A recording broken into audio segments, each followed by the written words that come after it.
Hello everyone, it's Pedro Baez from Go for Glory Stable. Today is September 14th, 2025, and this is a summary video for the last week. We're combining all three videos this week just because we're a little short of time, so it's going to be the summary, babies, racehorses, all in one. So just a reminder, Go for Glory Stable. So we're a fractional ownership group. We offer a platform that allows you to invest in racehorses and hopefully make some money, hopefully have some fun, hopefully get to the winner's circle, and you can build it the way you want. You can buy the horses, buy whichever horses you want. You can buy stakes horses like yearlings, race horses that race every week, claiming types horses, and Charlie Longo and I, we try our best to help you out and help you try to build the best stable you can to hopefully make some money and have a little fun. There's no other better form of entertainment than building a stable of your own equine athletes, essentially. And it doesn't matter if it's 1%, doesn't matter if it's 5%, doesn't matter 10%, 25%, whatever it is. It's an expensive game, so it's hard to buy horses 100%. But this way of doing it with fractional ownership lets you do it in a way that's comfortable for you, and that you can still make pretty good money if you get lucky. So, and you have a nice stable built up. So anyway, I'm Pedro Baez, the managing partner and founder of Go for Glory Stable. I work with Charlie Longo. He's our general manager. And with that being said, let's get into it. Please like or subscribe these videos as it helps the channel. And it's been a crazy weekend. So I'm not gonna lie. So it's been a crazy weekend. We starting from today's Sunday, the 14th. So starting from yesterday, we had the Yonkers Raceway International Trot, and it was a daytime. You probably all know, but it's a daytime. It's like Yonkers' only daytime race card of the year, pretty much.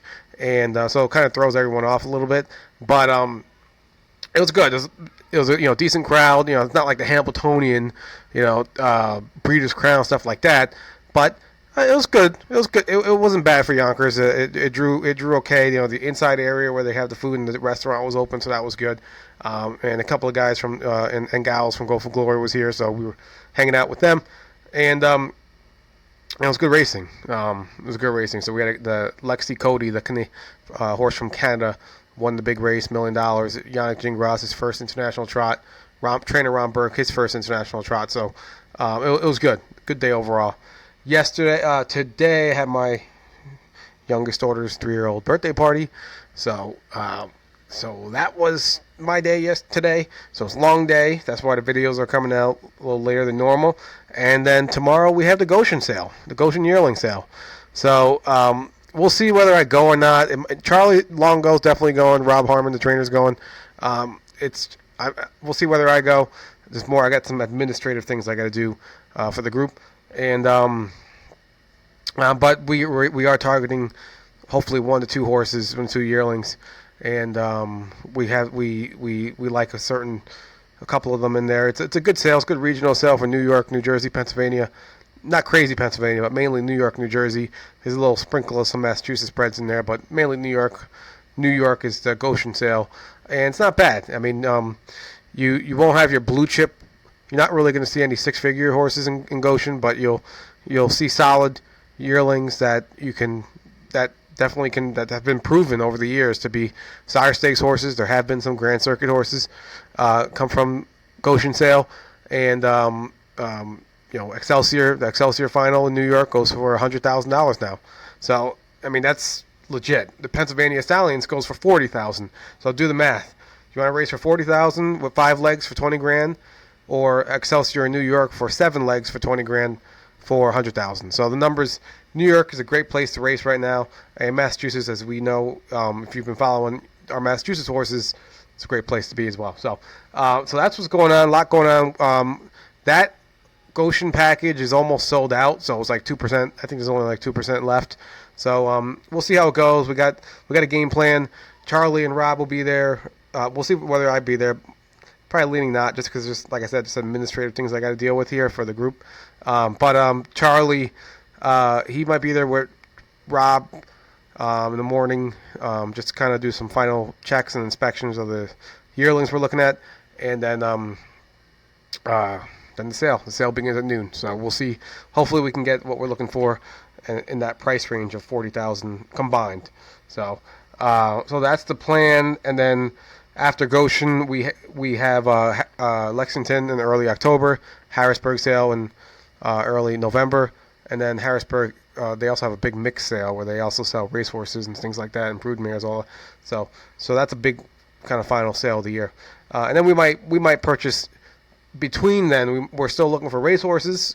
Both high-end claimers and just racehorses in general. We want another Meadowlands horse, and then we also might buy some yearlings that are like homebreds directly from the breeder. So we'll see. So there's a lot right now. It's crazy right now. At the same time, the racing, which we'll get to in a moment, is a lot going on. So let's.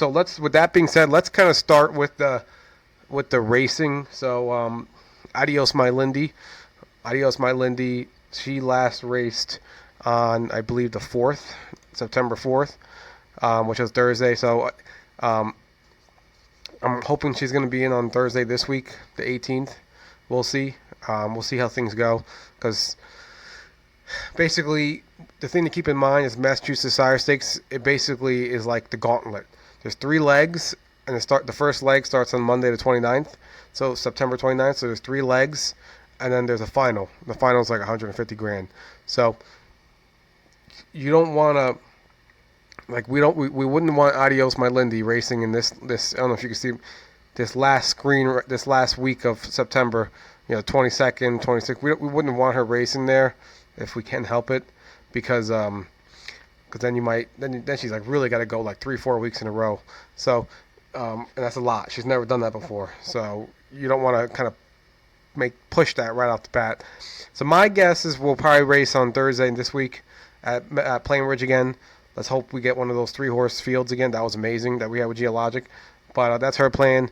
She was amazing last week. Amazing as in powerful with that win that she had the week, not this past week, the week before. And she's really good. Her story is just her story is going to come down to can she trot? Because she probably has more power than any yearling, than any 2-year-old we have. But she's a very impressive specimen. But it's just a matter of can she harness it and actually like just trot, like normally trot, and just go forward, go outside, get to the front, do all this, all that. That's going to be the big question with her. Can she stay trotting even when asked to go 100%, stuff like that, So there's going to be a lot to see with her. But as far as pure power, she's got it. She's definitely got it. So that's Adios My Lindy. We'll see if she's in on Thursday. Artist Best, we'll just have a little fun with Artist Best, because we'll see whether we race him again before he is in the sale, the preferred equine online sale on Monday the 22nd, so a week from tomorrow. And he's just he's a good horse, but it's time to move on. He's the 4-horse here, and we'll get more into that right after this race. He's the 4-horse here with George Knapp. We got him twice. Last week, George just used him too soon. That's why he got tired in the end. So there he is. He's getting position. That's okay. Artist Best, he's a tricky horse. Like, he's a horse that he likes. It's kind of weird to think about it, but he likes, it's called being covered up. When you hear the phrase covered up, like right now he has a horse in front of him, so he's covered up. He likes to have horses in front of him. That's just how he is. If you put him by himself on the outside or in the lead, he'll pace, but then he'll kind of quit and kind of like stop. So even though he has more in the tank, it's just kind of like how he is in the brain. So there he is. Those horses in the front actually clipped wheels. So I was actually hoping that they didn't fall or anything like that. But then George Knapp makes this move, and I hear I'm actually getting afraid here that he's gonna jump to the front again like we did last week. But he was just getting in front of that 8, that long shot 8 that clipped wheels. So there he is. There's Artist Best right here, and to me this is a perfect trip. I mean, it's a perfect trip. He's sitting in a 3-hole at Meadowlands around the final turn, 56-1. That's a fast, pretty fast first half for this class, and That's covered up. You see, he got all the horses around him, all the horses in front of him. That's how he likes to race. He just likes to sit there, and there he is. He's sitting there. He's following those horses, and it's kind of a boring style. You can ask Charlie because Charlie drove him a bunch of times. That's just how he is. But this is George Knapp. He made the right move. At first, I was like, oh, maybe he should have stayed on the rail and this and that. But this was the right move. And then there he is. This is Artist Best. George Knapp asked him to go, to finish, and he's finishing. This horse, he has one move, one big kick, and I thought we were going to win this, but then that 10 just came out of nowhere. But he was good, very good second, and that's just how he likes to race. And the problem with a horse like that is one, you need to kind of be at the Meadowlands. To give the horse room to kind of make that late kick, that late move. So, and Meadowlands is closing for a month. For between now and mid-October, they're going to close for the thoroughbred meet. So, he won't be able to race there. Tioga close. That he needs that long stretch. So, what's the point of trying to do Saratoga or Yonkers when you don't have that long stretch to make that big move? And then there's Poconos, there's maybe Philly. There's just not a lot of options with them. So we'll see what we do between now and the sale. But as far as this race, he got a very good second place. It was a very good race for us and for him and for his owners, and it was good. And that's Artist Best. He was a fun horse, and he's not. When you get these horses, in the end, these race horses, they have to kind of pay their way, at least cover their bills or at least get close to it, and it's just when they're not the upper echelon type horses, like Soho, Skyfall, Enola, things like that, you don't have a lot of options with them, and they usually kind of have their own quirky little things that you got to deal with. So it's just best to move on. The timing's right. He got us some good memories. He got the win with Charlie, his first Meadowlands win, and ready to move on with Artist Best. And we wish him the best of luck. He's a game horse. We like him. He did really well for us. He always tried. So we want horses like that. So very happy with Artist Best. All right, Charming Princess. Let's move on to Charming Princess. So we let her owners know that she's sore again. So that ankle is bothering her again, and the vets in Ohio they can't figure it out. So the plan is to sell her at the Harrisburg sale in early November as a broodmare prospect in that big mix sale that I talked about earlier. And just looking at her family, it's you first look at it, you're like, oh, Green Shoe. I'm not a big fan of Green Shoe. Green Shoe and Father Patrick are actually like big time, and Donato Hanover. Those are actually like big time broodmare sires, meaning breeders like to breed top stallions to mares that have fathers or sires from Alf Green Shoe, Father Patrick, Donato Hanover. So right away she's popular in that regard. And then if you look at her mother's side, Broadway Hall, Conway Hall, the Conway Hall does go into the Chapter 7 line, but other than that, I mean, this whole family, she can be bred to any horse from like Muscle Hill, Tactical Landing, Muscle Hill himself, 6 Hour, you go down the line, Trixton, Resolve. Those are more of the lesser sires, but Tactical Approach. He has a lot of options. She has a lot of options to be bred to, and she's and if you look at her family, it's actually like a power pack family. Like this Moody Blue right here. Our partner Matt Lamont, he pulled this one up, and I didn't even realize it. But this Moody Blue, she was sold in full. So this is a sister, 3/4 sister to Charming Princess. She was sold in full to Chapter 7 last November at the Harrisburg sale for $150,000. I'm not saying we're going to get $150,000 for Charming Princess, but what that is an indication is that this family is in demand. And these horses, a lot of these horses in here, these yearlings, they've all sold for pretty good money. And then if you look down, as we go down in her family line, especially when you get to that third dam and you get to, Broadway Schooner, all these. It starts to get really crazy how good her family is. Fashion Schooner, if I'm saying that wrong. Broadway Donna, down like Cooler, Real Cool Sam. These are some big time horses that are in her family. Back of the Neck, Sig Sauer, going to Vegas, who we actually have. This is a power pack family, so she should sell somewhere between 30 to 50 grand. We'll see how it goes. It's just there's no point in to keep trying with that ankle. You just sometimes the best bet is to move on, and that's why we don't hesitate with trotting fillies. There's such a big breeding market for trotting fillies that sometimes things can work out. Where in this case we only paid $30,000 for her, but I mean there's a chance we can get either the $30,000 back, or it could be more. It can be 30 to over 50,000. I mean, it can be 60,000. You don't really know. It depends how many breeders want her and this and that. You kind of don't know, but that's the beauty of trotting fillies. Is especially if you got one that has a good family and everything like this. Is you can sometimes it's like great insurance in the back end when you need to sell. So whereas if she was a gelding, we wouldn't have anything like this.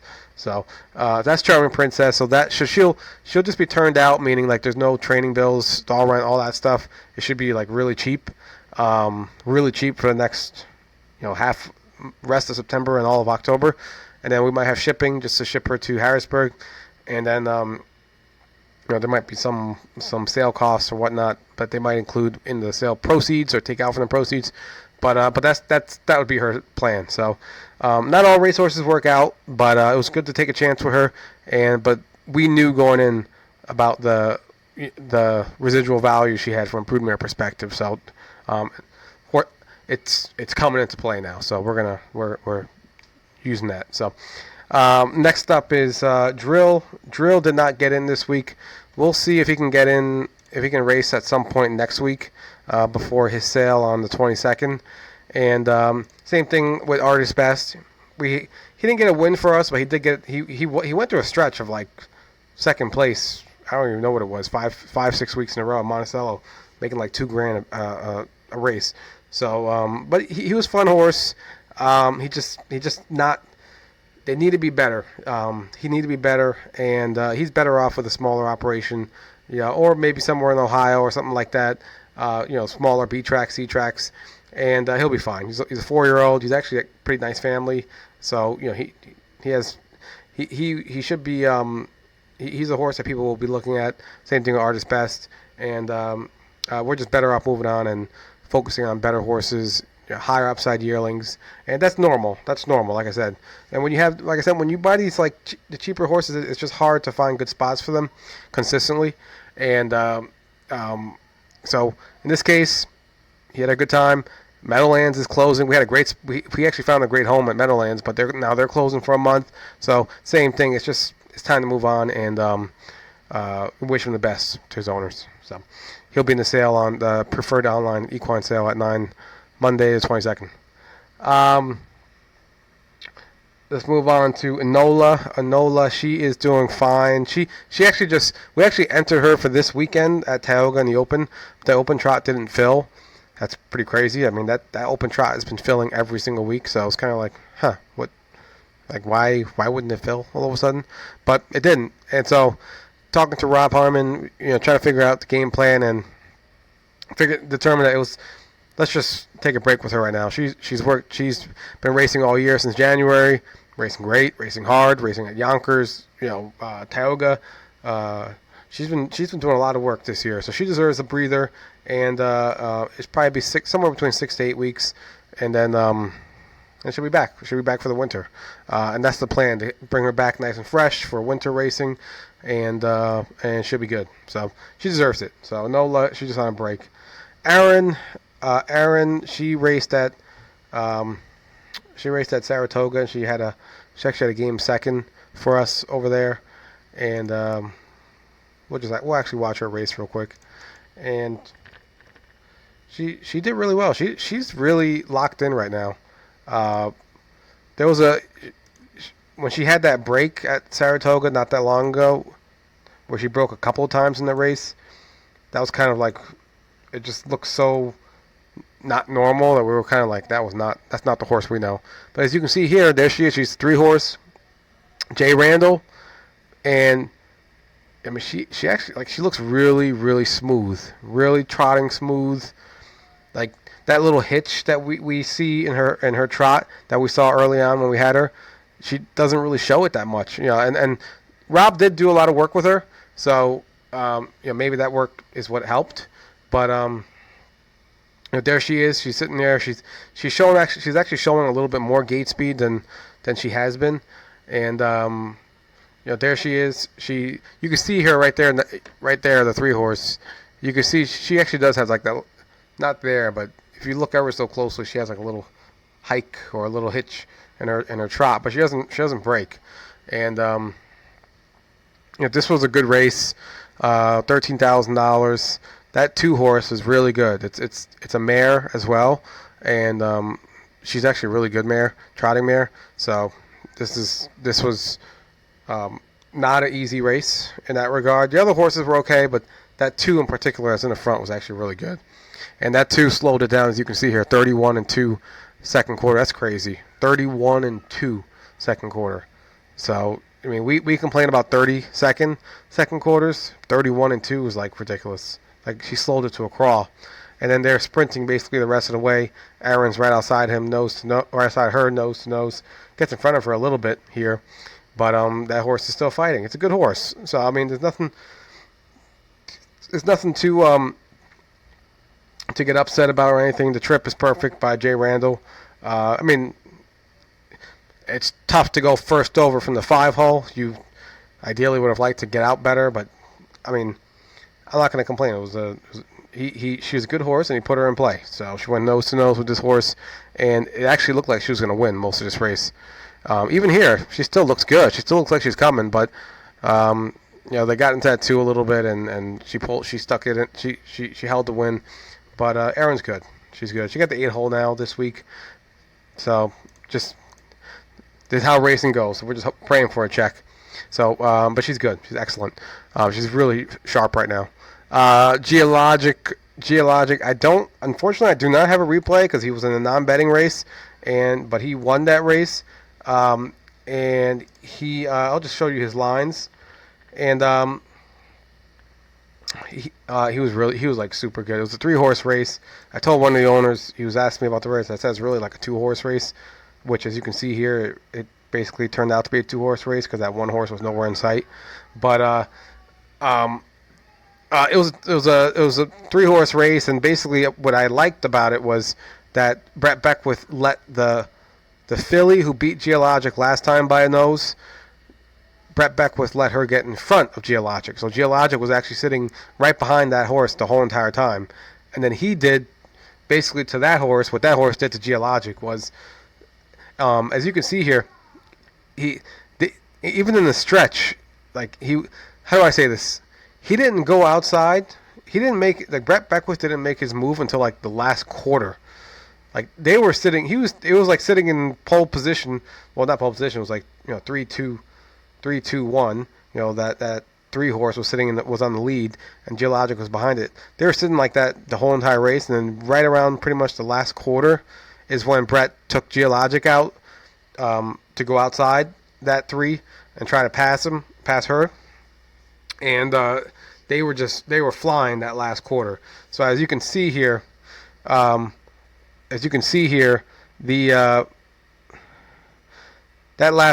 third quarter was like more like 29-3, 29-2-ish for those 2 horses. But that last quarter was like 27-3. So basically it was a sprint. That last quarter was basically a dead sprint between those 2. And Geologic got up by a nose. I actually thought he lost. And the cameraman was actually on the 3. So it looked like we lost because the cameraman was showing the 3 after the race, kind of going back to the winner's circle, and I was like, "Oh man, that stinks." And then the unthinkable happened. I mean, you never see this, where the cameraman actually then turns to Geologic, where Brett Beckwith is actually driving back to the paddock, and then Brett kind of looks behind him, and then all of a sudden he turns around and starts trotting to the winner's circle, and one of our guys is in there, and I'm like, "Oh wow!" So Geologic won, and then I thought he won by a nose. And when they showed the picture, he actually won by. It looked like more than nose. It looked like he won by a head or something. So That's just how the finish line looks. But he was really good, really sharp. This was his, this was his breakout race. This is the race we were looking for, because he showed he had raw power to go 156-2 when he was beat by those 3-year-olds. But they were kind of going even, 29 first quarter, 29 second quarter, 29 third quarter, 29 fourth. That's not how real races go. Real races don't go like even like that, 29, 29, 29, 29. It goes, a lot of times it goes like this, where you're kind of sprinting towards the end. And if you don't have a horse that can sprint, you're going to get beat in a lot of those races, because a lot of those races turn into sprints. So if your horse can't sprint, you're going to lose a lot of times, especially in the big races.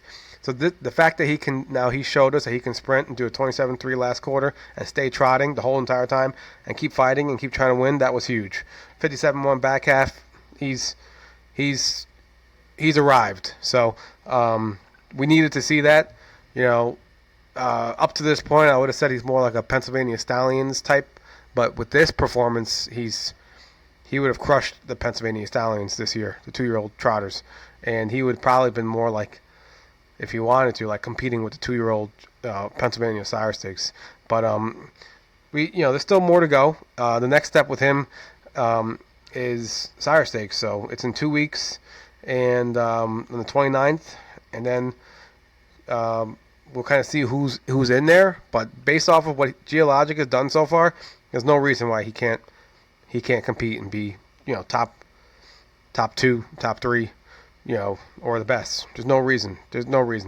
And we haven't seen there's no monsters out there that Geologic has to worry about. Adios My Lindy has monsters in her division, so that just what it is. The filly trotters, the 2-year-old filly trotter, she's got some monsters in there. When I say monsters, I mean like, I forgot, they're like New York Sire Stakes or New Jersey Sire Stakes types, or Pennsylvania Sire Stakes. Just like legit potential Grand Circuit types that she has to deal with. Geologic does not have that. He kind of got lucky in his division. So we'll see. Very optimistic. Everyone's excited. Good job for everyone getting on Geologic last year. Just Rose's Luck. So Just Rose's Luck. She is racing. She got the 7 hole again. She's just getting 7 holes every week now. So she got 7 holes last week at Tioga, 7 hole again now at Yonkers. She's in the 25 claimer with a 30 tag, because that's the allowance, 25,000 plus the 20%, 30,000 tag. She got the 7 hole. So let's just same thing like Erin. We're just hoping for some luck at this point. Nothing. That's just how the game goes sometimes. We're hoping for, if we can get a 5th place check, to me it's a win, and then we hope that we can get a better post next time. But she's really good right now. Going to Vegas. She's just waiting for the sale for Harrisburg. Just like Charming Princess, her shoes are pulled. She's just waiting for the sale, mixed sale, and she's has a chance to sell for a pretty good amount. So we're hoping, we're gonna want to see how some things look at Lexington, because she has like a sibling getting sold over there, and then that will kind of give an indication of her value. Philly, she has like a sister that's being sold, so that'll give a little idea of how much we might get for going to Vegas. So we can look at that in about 3 or 4 weeks. But that's her story. She's a little ways to go. My Hunter, he raced last week on Monday, so this past week on Monday, and he was good. I mean, he's been good every time this horse has raced for us, he has been good. So, the horse has been all that he's built for. He's a nice horse, and he can, he's super consistent. He'll go out there and do a 56, a 56 half every night, every week. 56 flat, 55-4 last half, and that's what the big boys do. So there he is. He's 3-horse right here. The 7 kind of blasted off. He kind of got in front of everyone. I wasn't a fan of how the 4 jumped in front of our horse, but the 4 was also one of the favorites. So I was kind of like, all right, maybe we can follow that 4, to the promised land, and because assuming that 4 would make a first over move, and so right now where My Hunter is, it isn't really that bad. It looks worse than it is because he's in the 5 hole, but he can potentially follow this 4-horse to glory. And this is, so we're getting towards the half right here, and he's this right here is, this got us. So George Brennan, he made an early move right there, and just a little bit before the half, and got around us, and then flushed out the 4, and then that was kind of it right there. The 6 quickly came, boxed us in, and I think from then on it was pretty much, there was nothing we can do. I mean, I think the 1 eventually kind of goes outside or something, and then Mindhunter is going up the rail, but we should be over here. We should be over here right now on the outside, in that group of 4. That's where we should be, and no, that's racing. So there's nothing we can do. It was a tough race, and these are like split-second decisions. So you can't really. And Mindhunter, he's a fast horse, but he's not like a crazy quick horse. Like, he kind of takes a little bit to rev up, so he can't really jump out like that and make some. But that's kind of how the half-mile racing goes. Half-mile racing is, especially Yonkers with no passing lane. Man, it's gotten so tough. Like, you got to be either on the lead or in that 2-hole, and then you're praying, or you got to be first over. Yonkers is really tough now if you're sitting in the 3 or 4-hole on the rail. So, but Mindhunter's back in. He actually has a 2-post on tomorrow, the 15th, and he's actually 3-1 morning line. So look, the bettors or the Trackmaster feels he fits. So we'll see how that goes, and hopefully he does okay. So, but he's a nice horse. He's doing great, healthy and sound. He's doing fine. It's just these races, it's tough. These races are tough sometimes how they go. All these horses are similar. The races that he's in, they're all similar horses. So it's just kind of you kind of need a lot of things to kind of shape up your way, and you need a good post. So that's the key. You need a good post at Yonkers. So that's Mindhunter's doing great. Moneyman's doing. He is in to go on Tuesday, I want to say. Moneyman is in to go, I want to say, tomorrow. Moneyman's in to go tomorrow, Monday.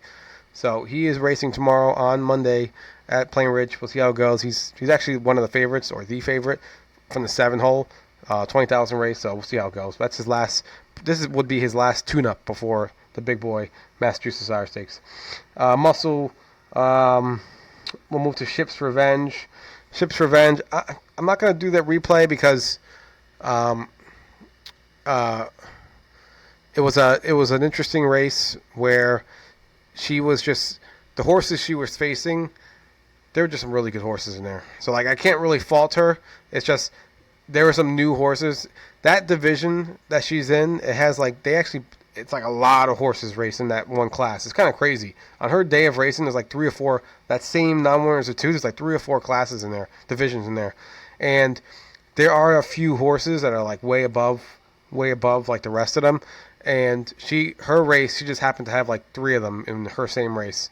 And so she got 4th in that race. There was a horse that just beat her in the end for 3rd. And but that's how it is in that class.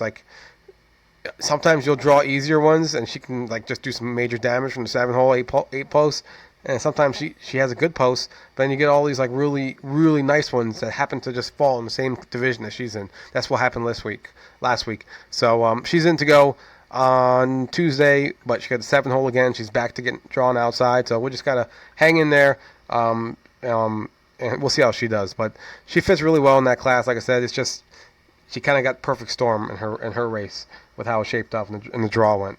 Skybox, he is the target for him is to be in the box tomorrow for Thursday. So at Plain Ridge, he got a lot of work done. He got the glue on horseshoes now on all 4 feet, so no nails. Paul feels it's really going to make a difference. Ian McKinley is one of the most expert farriers, blacksmiths in all of horse racing, both harness racing and thoroughbreds. So we'll see how it goes. I mean, Paul said he trained him and he felt great. It felt good on Saratoga surface and everything, and so he's going to be in the box, and we'll see. Hopefully we get a good post for Thursday at Plainridge, and let's hope that this is it. Let's hope that he's finally just rolling again, racing again, and being the Skybox we all know from a 2 and 3 year old. 2 and 3 year old Skybox, he was the one that was the most consistent racehorse in the barn for 2 years straight, and there was 1 year that we didn't do that well, and it was Skybox that was the one carrying the torch. So he's a great horse. He has a lot of heart, and he'll be fine. Paul will get him right. Paul always figures it out in the end, so just trust in him. He'll get this horse right. And like I said, he'd never had this before, so it's kind of strange that it's coming up now. But if anyone can get that all taken care of and get him rolling again, it's Paul. So that's Skybox Soho Skyfall. He raced today. He came in fourth, and in his race, and he did a first over move from the 3-hole, and he didn't. In my opinion, he should have beat this field. In my opinion, he should have went first over and beat that field, and just kept going, at the end and just beat him. But you got to also remember that like these horses, they're not machines, they're not robots. He flew all the way over here in February. It was like I don't even remember. It was like a 36-hour, 48. It was like a crazy, insane flight, flying from like Australia to Alaska to Chicago, getting on a truck to New Jersey. It was like a crazy thing. And then he was getting a little break. Then he got right put into training, and then he's been racing in the round, qualified and racing in March or April, and then keep going until now. And he's never raced like this much and this fast in his entire life. Granted, he's 5 years old, so he's not like a young horse who's like just new to racing.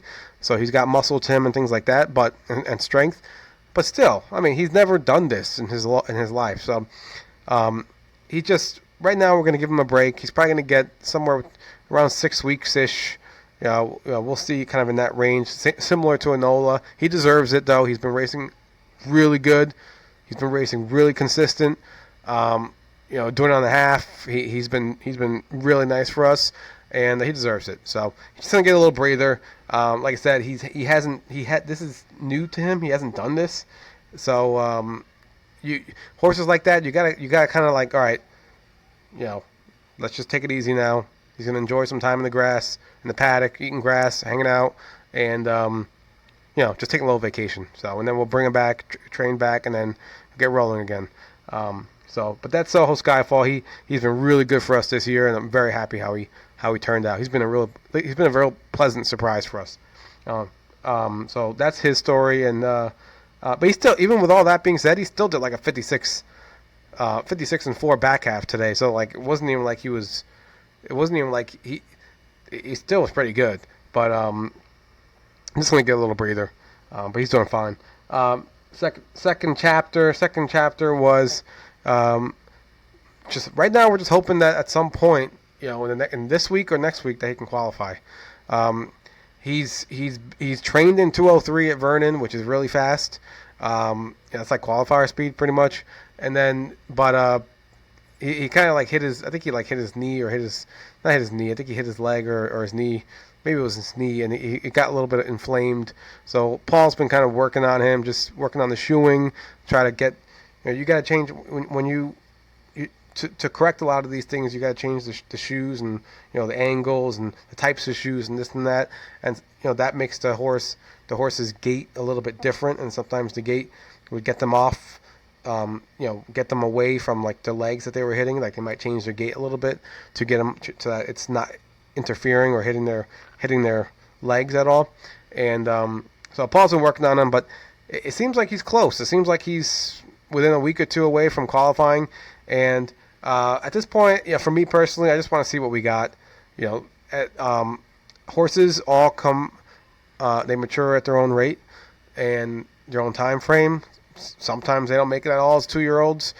Sometimes they're like geologic and they're ready to go like right from the beginning. So it all depends. You really don't know what you're going to get with these yearlings, like from maturity factor, health, injury, sickness. There's like so many things like temperament, attitude, the will to be a racehorse, the will to do the job. You don't really know what's in their heads. So or physically, like an injury or whatever. You can't control some of that stuff. So that's the story with second chapter. We're just hoping that he can, hopefully he can make it, not make it. Hopefully he can qualify in either this week or next week. And I would really just want to see kind of what we got with this horse. He was an $85,000 Chapter 7. His 3-year-old full sister just won the New York Sire Stakes final. She did it both as a 2-year-old and 3-year-old. She made hundreds of thousands of dollars. She looks amazing, and he looks just like her. He looks similar to her. He's a full brother to her, and there's no reason why he can't be a really nice horse. It's just he's been kind of having his own delays and things like that, and that delayed him this year, and then so we just got to be patient, and hopefully we'll see what we got pretty soon. Hopefully, at some point this month. So that's it. Hopefully you all enjoyed the video, and hopefully enjoy the rest of your week. Good luck for all of you on the Goshen yearlings, and that's an exciting part of the year. And good luck to the rest of your your other horses. All right, take care.